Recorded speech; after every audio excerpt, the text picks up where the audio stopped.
Бәріңізге сәлем. Бүгін осындай формалары бірдей, әрі өте дәмді, өте жұмсақ болып шығатын бәліштердің рецептісімен бөлісемін. Міндетті түрде дайындап көріңіздер.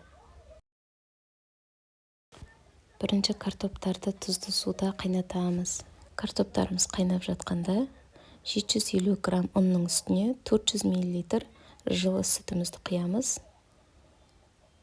Кейін 100 мл бөлме температурасындағы кефирді құямыз. 50 мл күнбағыс майын құямыз.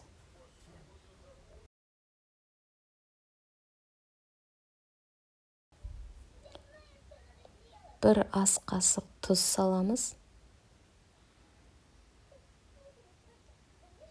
Және бір ас қасық дрожж. Осының бәрін араластырып, қамыр илейміз. Картоптар тұзды суда қайнаған себепті мен тек қана бұрыш қостым. Картоптан пюре жасап дайындап қойдым. Қамырымыз көтерілді. Енді соны жайып, бәлішімізді жасауды бастаймыз. Әуелі қамырды мен екіге бөліп алдым. Қамырды осылай оқтаумен жайып, өздеріңіз қалауларыңыз бойынша бокалмен, стаканмен, немесе касемен форма жасап аласыздар.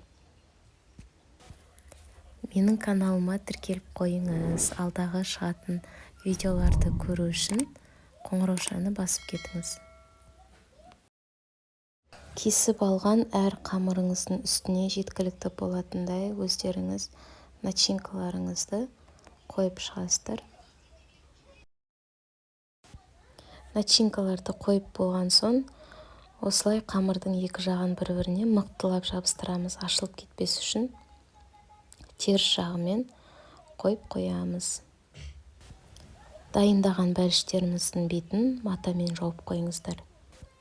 Майды қыздырып дайындап қоямыз. Қуырмас бұрын әрбір бәліштің бетін осылай нығыздап басып, сосын барып қызып тұрған майға салып, екі жағынан қуырып аламыз. Бұл бәліштердің қамырына секер мүлдем қосылмаған, соған қарамастан өте дәмді, өте жұмсақ болып шығады. Міндетті түрде жасап көріңіздер. Бұл бәліштер сіздерде бір жасағаннан бастап дәмді болып шығады, әрі отбасыларыңызға ұнайды деп ойлаймын. Менің каналыма тіркеліп, лайк басып қойыңыздар. Видеомды соңына дейін қарағандарыңызға рахмет. Келесі видеода көріскенше.